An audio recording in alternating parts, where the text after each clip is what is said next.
Eh, Hoy en el curso de Tecnología de la Corrosión vamos a ver el capítulo de corrosión electroquímica o corrosión acuosa. La corrosión electroquímica o corrosión acuosa se da en un ambiente corrosivo generalmente constituido por un electrolito acuoso líquido. Este tipo de corrosión es el más común por llevarse a cabo a condiciones de presión y temperaturas relativamente bajas, que se encuentran en la mayoría de procesos industriales y más aún en el ambiente donde habita el hombre. El mecanismo de la corrosión desde el punto de vista químico es una reacción redox, ¿no? Las reacciones redox tienen una reacción de reducción y una reacción de oxidación, como se muestra en estas ecuaciones. Acá está representado dos átomos de metal que pierden 4 electrones y estos átomos se convierten en catión divalente positivo. Esto se da, esta es una reacción de oxidación que se da en la zona anódica. Por otro lado, el oxígeno y dos moléculas de agua reaccionan con los 4 electrones que liberaron los átomos del metal, ¿no? Acá está, estos 4 electrones son estos electrones. Entonces, todo esto me produce 4 hidroxilos. Esta reacción es de reducción y se produce en la zona catódica. Entonces, aquí está una media de reacción de oxidación y acá una media de reacción de reducción. La reacción total redox sería que dos átomos de metal reaccionan con una molécula de oxígeno y dos moléculas de agua y me producen dos cationes divalente positivo del metal y 4 moléculas de hidróxido. Pero también estas dos sustancias pueden reaccionar, como se muestra aquí en esta ecuación química, donde los dos átomos de metal de valente positivo pueden reaccionar con 4 moléculas de hidroxilo y me producen 2 moléculas de hidróxido del metal, ¿no? Hidróxido de metal. Este sería el producto final de la corrosión.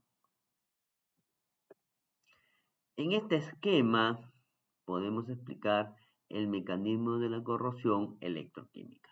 Veamos, este es una porción de metal, una placa metálica rectangular, ¿no? Este es metal. Acá está el medio acuoso, ¿no? Acá está el medio acuoso. En el medio acuoso hay electrolitos, donde está el oxígeno y está el agua, ¿no? Aquí esta parte descrita, delimitada por línea azul, ¿no? Esta sería la película interfacial, ¿no? Entonces, en el metal, en forma natural, dependiendo de las características del metal, según su composición química, se pueden formar zonas anódicas, como y zonas catódicas, ¿no? Entonces, de aquí, en esta parte, hay átomos de metal, ¿no? Esta placa de metal está constituido por átomos de metal. En cualquier punto está constituido por átomos de metal. Si nos ubicamos aquí, entonces en la zona anódica los metales van a liberar 2 electrones. Los átomos del metal van a liberar 2 electrones y vienen a la zona catódica. Aquí en este punto también, que es de zona anódica, entonces el átomo que se encuentra en este punto libera 2 electrones que van a ir a la zona catódica. En la zona catódica, bueno, el metal cuando pierde los 2 electrones, entonces se convierte en catión bivalente positivo que se traslada, ¿no? al medio acuoso. Acá también este átomo de metal que perdió 2 electrones va a ir al medio acuoso, ¿no? Por otro lado, en forma simultánea, el oxígeno y el agua que está en el medio acuoso, ¿no? Entonces van a trasladarse, ¿no? Van a migrar hacia este punto de la zona catódica y se va a producir esta reacción. Oxígeno más agua más 4 electrones me produce hidroxilos, ¿no? Entonces, la reacción acá está en este punto, va a producir 2 hidroxilos por un lado y 2 hidroxilos por otro lado. Muy bien, ahora el metal catión bivalente positivo y dos moléculas de hidroxilo pueden reaccionar y me producen el hidróxido del metal, ¿no? Acá también el hidróxido más el metal divalente positivo me produce el hidróxido. Bueno, y así sería el mecanismo de la corrosión electroquímica. Pero esto es importante por lo siguiente. Al entender el mecanismo de la corrosión electroquímica, se pueden proponer las técnicas de protección de la corrosión.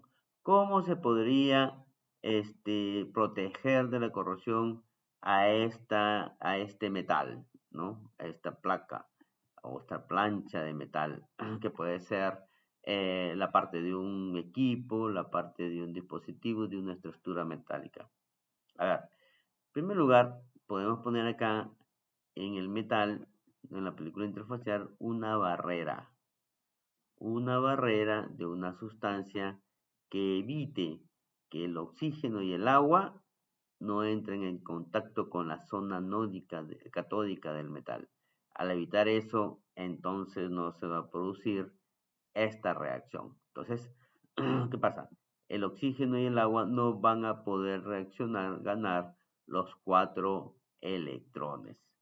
Entonces, de esa forma se evitaría la corrosión. Estaría protegiéndose la corrosión a la estructura metálica. ¿Qué más?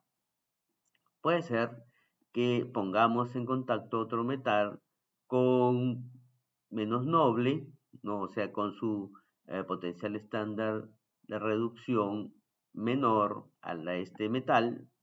Entonces los electrones ya no vendrían de este punto, de cualquier punto del metal que queremos proteger, sino de una parte externa de otro metal, y vendrían a esta zona, ¿verdad? Vendrían a esta zona, entonces ya no se perdería átomos de metal que van como catión a la zona acuosa. Esa es otra forma de proteger, a eso se le llama protección catódica por ánodo de sacrificio o protección catódica de corriente impresa. Bien, otra forma que se podría proteger el metal de la corrosión es capturando el oxígeno. ¿Qué significa eso? Adicionando al medio acuoso una sustancia que reaccione con el oxígeno. Al no haber oxígeno, tampoco se va a producir la reacción de reducción, por lo tanto no se produce la reacción de corrosión acá. Si ya no existe este oxígeno como molécula, entonces no se va a producir esta reacción, por lo tanto esta reacción total de corrosión tampoco se va a producir. Bien, entonces así, al entender el mecanismo de la corrosión electroquímica, se pueden plantear eh, técnicas para la protección de la corrosión de metales que forman parte de equipos o de estructuras metálicas.